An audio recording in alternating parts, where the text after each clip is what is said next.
My name is Azralani and my group members include Zulekha Sambo and Joshua Bush.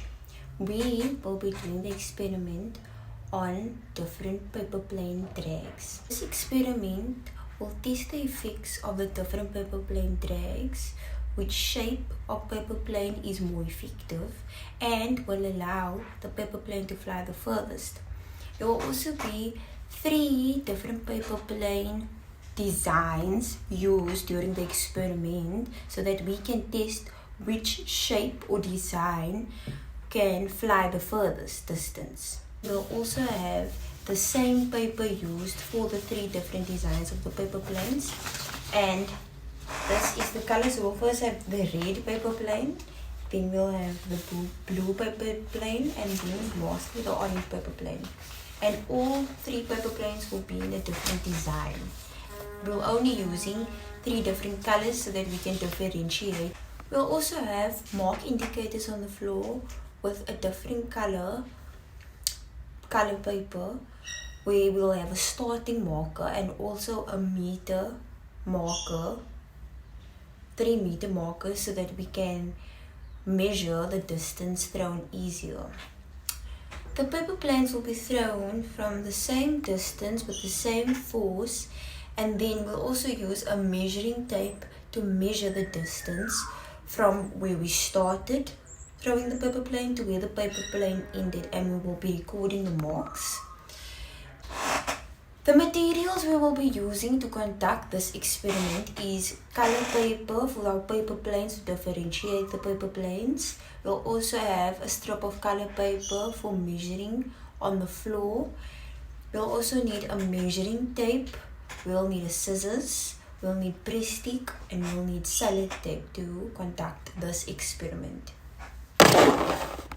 Now I'll be handing over the experiment to Zulekha to conduct.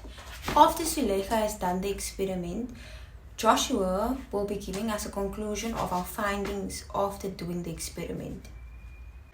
The hypothesis for this experiment is that the plane, which is more horizontal in shape, will travel furthest due to it having less drag and due to its short tail compared to the other 2 planes. Here, the paper planes have been constructed: the horizontal shape plane, the vertical shape plane, and the plane that is both vertical and horizontally shaped.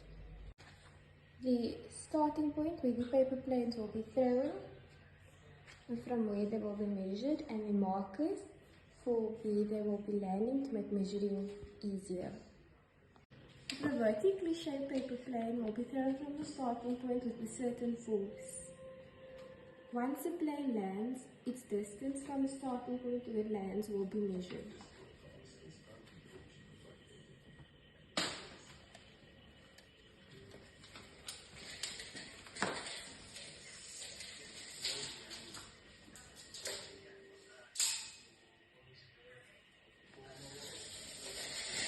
This measurement will be recorded. The horizontal in shape will be thrown from the starting point with a certain force, and once the plane has landed, it will be measured from the starting point to where it has landed.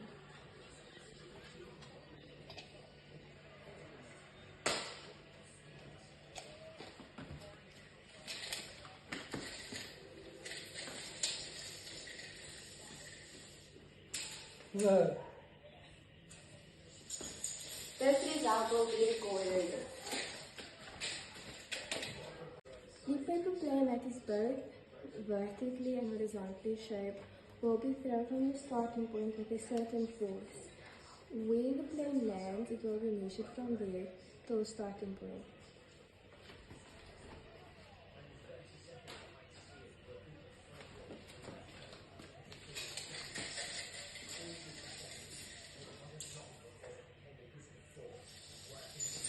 This result will be recorded.